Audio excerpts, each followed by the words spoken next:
I would like to begin this episode by saying a massive thank you to you all.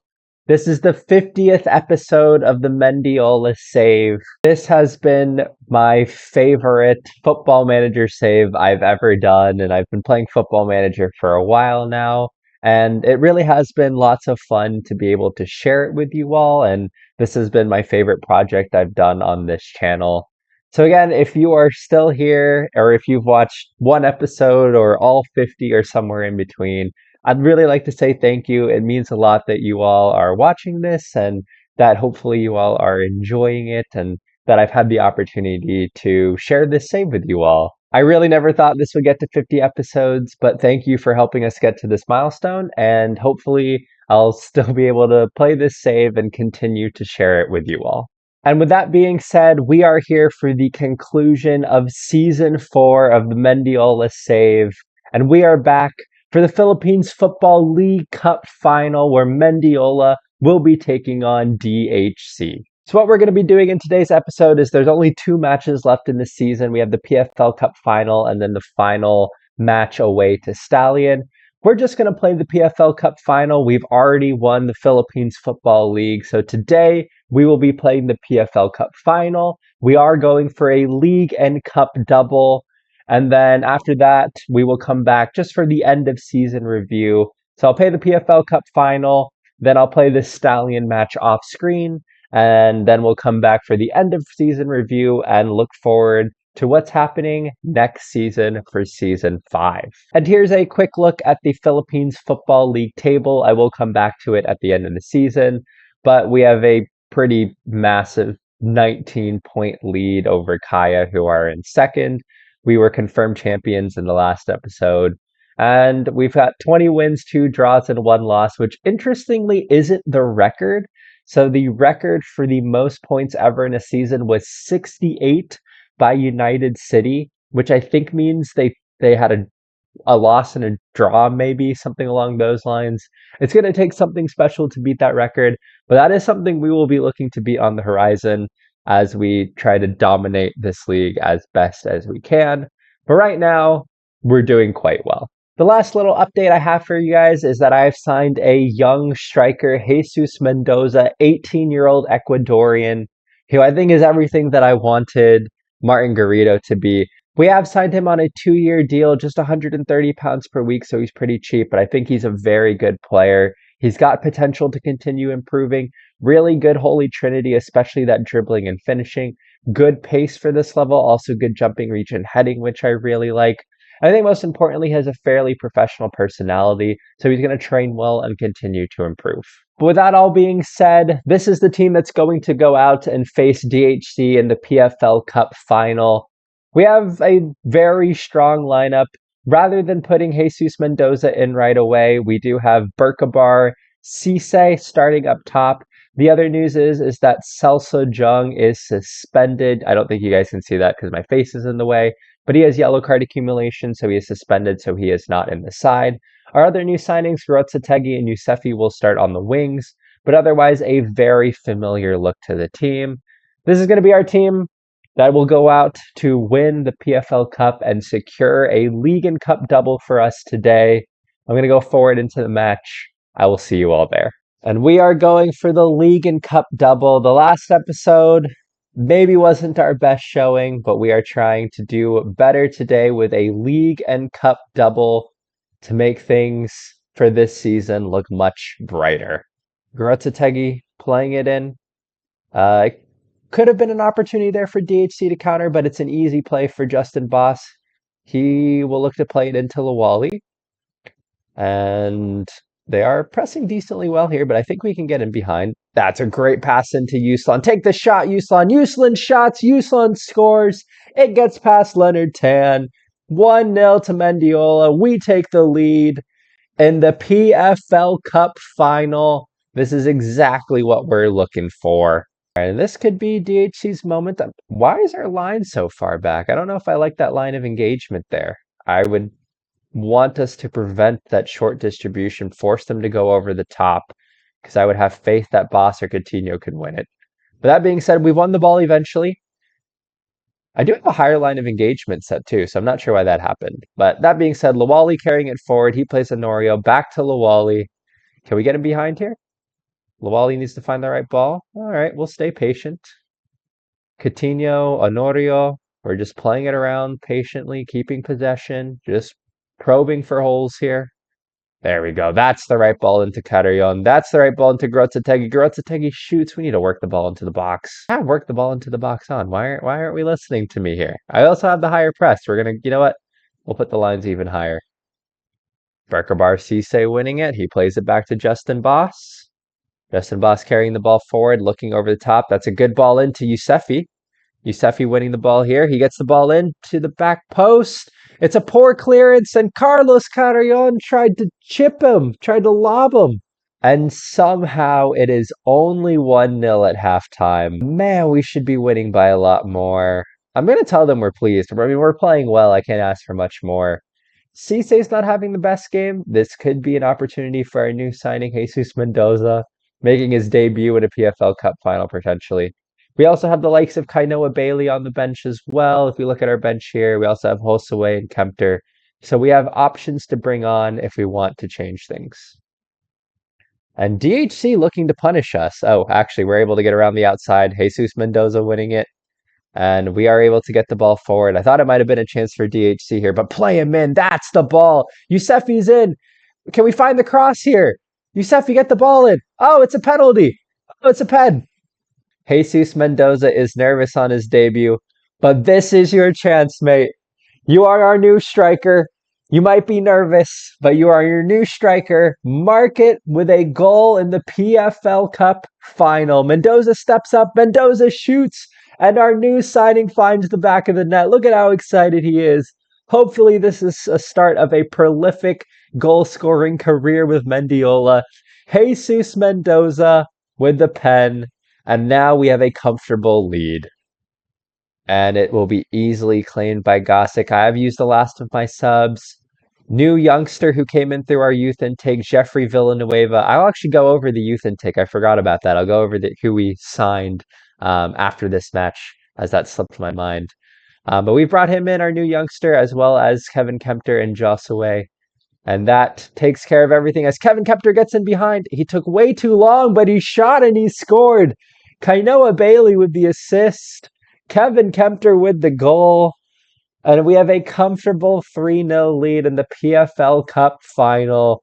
We are going to win this handily. Well done, lads. And DHC with the opportunity now. Well won by Coutinho. Coutinho playing it forward to Kempter. Jossaway, that's the ball in. Jesus Mendoza, is he onside? That is the question.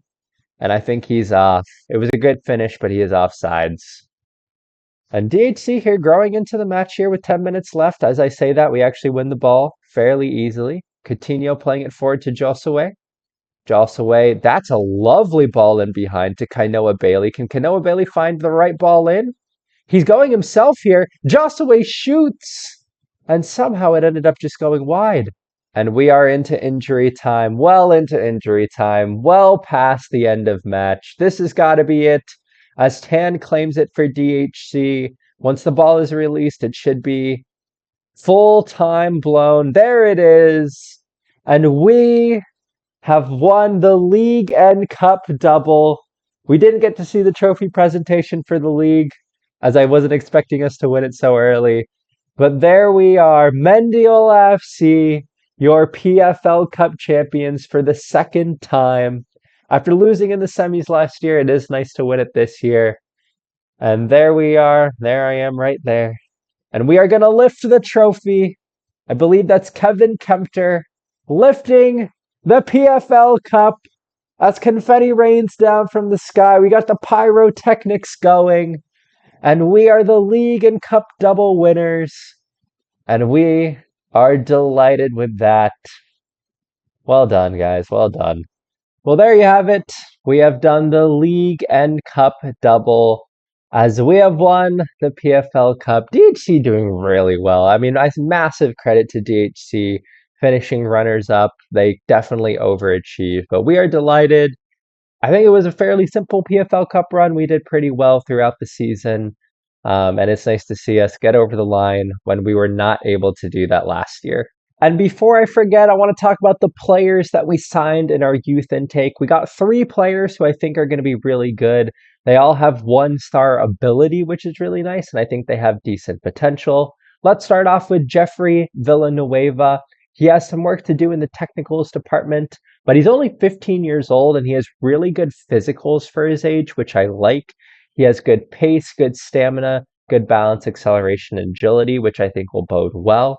He has some decent mentals, or at least the beginnings of good mentals. I think his positioning and teamwork for his age are pretty good. Obviously, he has good determination as well and good aggression. We are working on the marking and tackling, but I think that can come through to come play for, a squad player type level, which being that he's 15 years old, he's Filipino, having a squad player who can play on both sides of the defense could be really important for us. So I like what he looks like, and I think he could be a good player for the future. The next player that we have brought in is the man with the great hair here, and he plays up top. I really like him.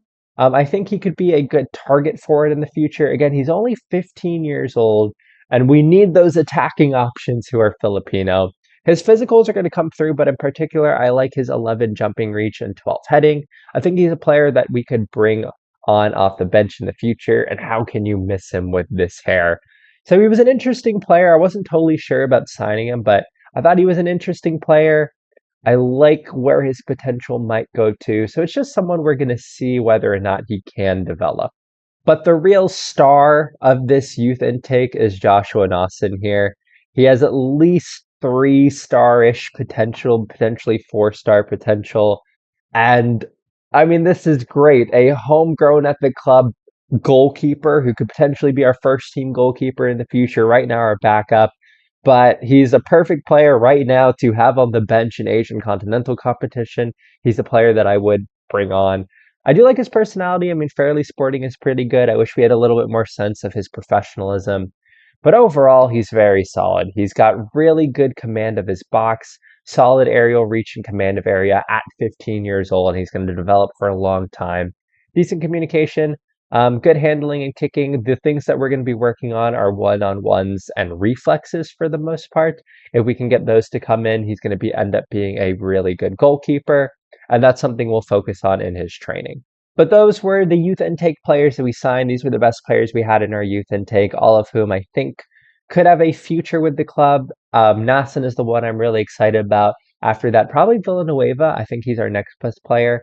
I'm not really sure about Jason here, but he's got great hair, so how could we not sign him? But that being said, that's pretty much it for the season. We've won the PFL Cup. We've got one more dead rubber match. So I'm going to play this match off screen. And then we are going to come back for the end of season review. And we're going to look forward to all of the big stuff, with our future talk being, of course, is that we're finishing in first place, which means we're going to get that Asian Champions League group stage spot. I have now moved forward to the end of this season. In our last match of the season, we did beat Stallion 1-0 away from home. Jesus Mendoza, our new signing, getting on the score sheet, getting the goal. And that does bode well for the future of him in our squad. But I thought it might be fun to go through the end of season review together. So this is what we are looking like. Looking at our new arrivals. Our top signing apparently was Jesus Mendoza, who we signed at the end of the season. How strange. But I think the big news is it's got to be Kainoa Bailey, 10 goals, 13 assists, as well, of course, Berkabar Cisse with his 31 goals. Really, those were the 2 signings of the season. Looking at our season results, we were phenomenal in the league. The only loss we had was a 2-0 away loss to United City. I think this upcoming season, we are going to be looking to go even better, potentially making a little Invincibles run. Our top goal scorer was Berkabar Cisse with 21 goals. Looking at our moments to remember, our biggest win was that great win against ABDB in the Confederation Cup. 8-1 was insane. In the very next match, 6-2 victory over Hanoi. If only we could have capitalized on that really good play and actually won the ASEAN Zone final. And then in the PFL, our goal of the season apparently went to Kainoa Bailey. Looking at the finances, a little bit down in broadcast revenue. I'm not sure why that happened, but we had higher sponsorships, which is good. Um, an additional 10K in competition prize money, and solid match day commercial and retail. So that is all good news. We are unfortunately only a national team. Hopefully, our national reputation. So hopefully, being in the Champions League next year will help us to improve our club reputation, which would be really nice. Finally, looking at the accolades, our best 11 looks like what our best 11 was. And here we go, the accolades. What did we see here? Fans Player of the Season, Kainoa Bailey, very interesting, at a huge average rating. Ahmad Ayoub, our right back, with being the young player of the season. Signing of the season, Valver Ferrosa. I think he was a great signing. Berkabar Cisse, top goal scorer. Most assists went to Kainoa Bailey. Player of the Match awards. Man, Kainoa Bailey had a great season. Really shows how much we missed him once he got injured in that Asian Zone final. Looking at our record breakers, most overall goals in the season was set by Cisse. Same thing with league goals. Most goals by a player in a match, player in a league match. Most assists from Kainoa Bailey, Nelson Gasick getting most shutouts in a season. So a lot of good stuff happening here. And that is pretty much what our end of season review looks like. So some nice things happening there. I will show you guys the PFL awards as well. Head coach of the year went to us. I mean, we had a phenomenal of the season. No surprise there. Lawali apparently had the third best goal of the season, so that was nice to see. Berkabar Cisse with his 21 goals in the league. He was the player of the season. In the team of the year, we had 7 players who ended up finishing in the player of the year. So that was really nice. And finally, Berkabar Cisse won the PFL Top Goal Scorer Award, which means that between Shakir and Cisse, we have had the last two top goal scorers in the PFL. The other big news and sort of the behind the scenes things that I wanted to show you all is that the board has increased the number of coaches we can have and the number of scouts. So we now have 5 scouts and 7 coaches. So I've made some new signings there. Looking at our staff and training now, it is significantly better than where we used to be. Pretty much all of these things used to be 2 stars. Now we have 2.5, 3 stars, and now even 3.5 stars here, which is really fantastic to see. We signed a new goalkeeping coach, Randy Pulion here, the St. Lucian goalkeeping coach. I think he actually looks pretty decent. We're going from 3s and 4s in this goalkeeping coaching area. Now he's got 11 and 8 and much better determination level of discipline and motivating, which hopefully we do have that young goalkeeper now. So hopefully that will help to improve his attributes. We've also brought in Shandon Samuel here. And again, I think he's just a very well-rounded head coach. I like the fact that his determination and level of discipline are really high. He also has a fairly professional personality, which we really like. And he has decent coaching attributes overall. I mean, 8 technically, 9 attacking, and 7 defending is a pretty big upgrade on our other coaches who are in the 3 to 4 mark for all of those. And the last coach we brought in was Jay Clarino here, who a little bit lower in these attributes, but he's a little bit higher in these attributes. Very well-rounded.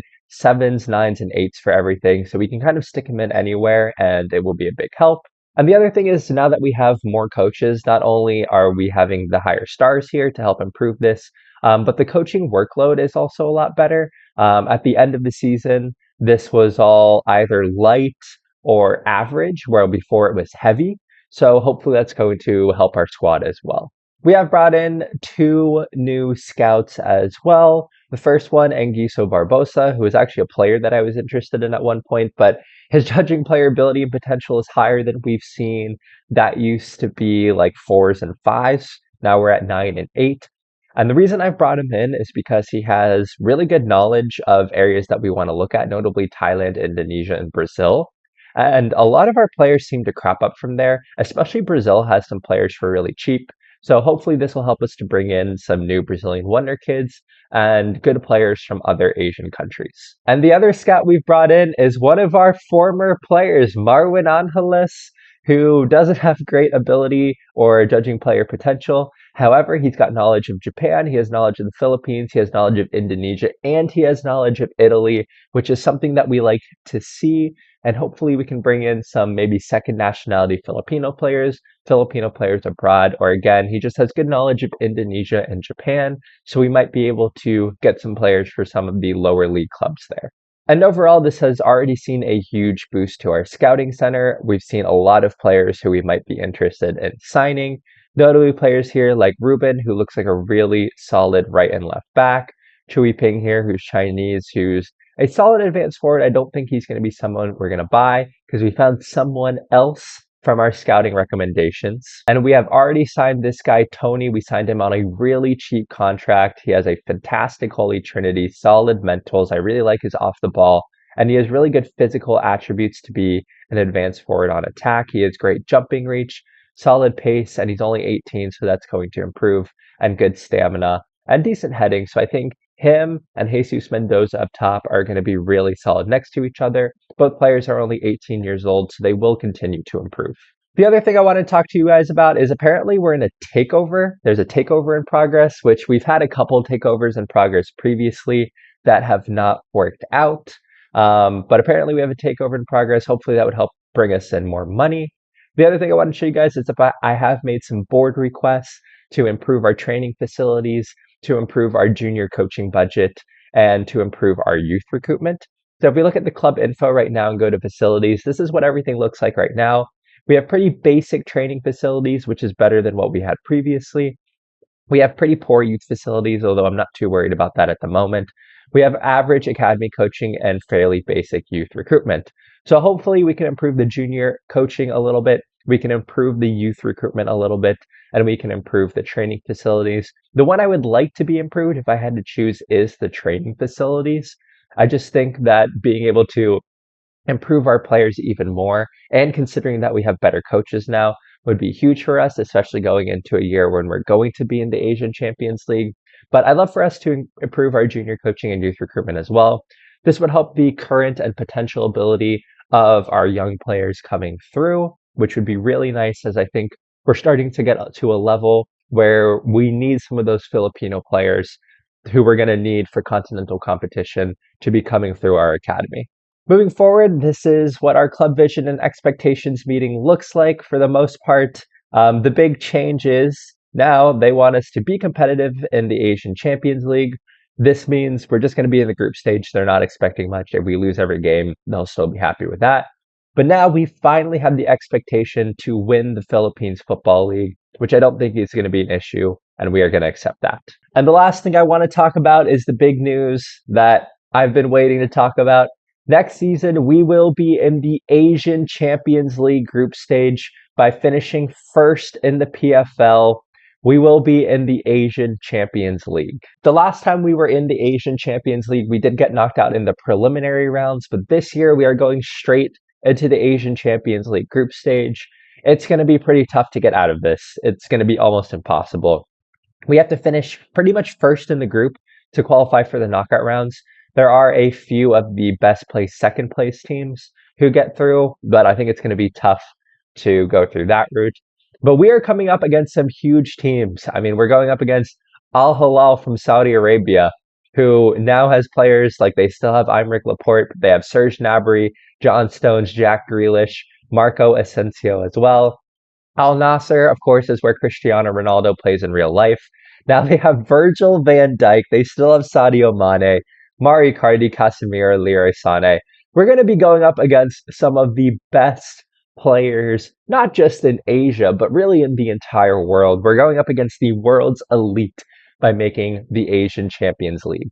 The hope, of course, is that this is going to help us to bring in more money. We are going to be playing in bigger stadiums. Hopefully there's going to be more TV money, so that will help us as well. Additionally, hopefully we can win a few games. You get 40,000 for winning a match. You get 8,000 per draw. So hopefully if we can win a few games in the Asian Champions League group stages, that's going to be a huge boost to our finances as well. But those are the implications for next season. So we are going to try and build a squad that can win a couple of games in the Asian Champions League. The big notes are, of course, we have signed Lawali to a new contract. We've signed Kainoa Bailey to a new contract. We've signed Berkabar Cisse to a new contract, which honestly I feel like is a mistake at this point. But it's only a one-year deal. His physicals have gone down so much to where I just don't know how good he's going to be. But he'll still be a good option off the bench. We do have players such as Nikita Bocharov leaving. Jumashev will be leaving at the end of his contract. And I'm going to have to figure out how to move on players like Martin Garrido, who I just don't think is good enough for this level, and then maybe a few others down here to help lower the wage budget. However, we do have a pretty decent wage budget for next season. We have an extra 3K still in the wage budget. We have £200,000 of transfer budget. So we can definitely bring in players.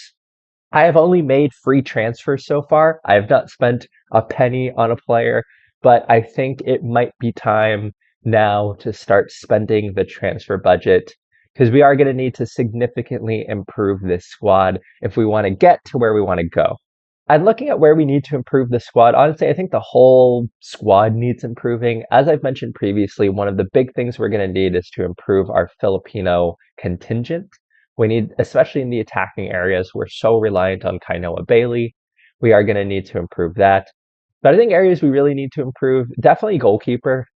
I think we need to improve our goalkeeping options. I think we need a better starting goalkeeper. I really like Nelson Gossick. I think he's a good player, but I would love for someone with better aerial reach, command of area, especially as we're going into the Asian Champions League. Gossick's also 33 years old, so that is something we're going to need to look out for. We do have Justin Boss who can play in the central defending role, so I think we're sort of all right here. We are getting a new right back, so hopefully that'll help to improve us. But I think just generally, we might need another winger to improve our Filipino contingent and just continuing to find the best Filipino players we can. But that is it. That is the conclusion of season 4. Next episode will be a transfer special where we'll talk about the new signings. We do have some friendlies with the Philippines, which I won't touch on too much. I think next up for the Philippines is World Cup qualifiers, so we'll eventually come back there. We had some interesting draws against Madagascar and Indonesia. Both games we should have won, but our defense was a little leaky. We have Guam and Cambodia coming up in the future. I know Cambodia is one of our rivals, but it's just a friendly, so I'm not too worried about it. And the big things coming up next for the Philippines will be World Cup qualifying. But that is everything. This is the conclusion of season 4. It's been an interesting season, maybe a little bit of a disappointing season, but next season we are in the Champions League group stages and we are looking to be better than we've ever been. But I can tell you this, if we're ever back in the Asian Confederation Cup, we are winning the whole thing. Not just the Asian zone, but we are winning the whole thing. But as always, thank you for watching. Thank you for following along. We are going to be back for season 5 better than ever. And thank you for helping this series to get to 50 episodes. It's crazy that we are at 50 episodes. It's crazy that we've gotten here. And I can't wait to bring you guys more of the Mendiola Save. Thank you all for watching. Please take care of yourselves. I hope you all are doing well. I hope you all are having a great week. And I will see you all next time. Bye.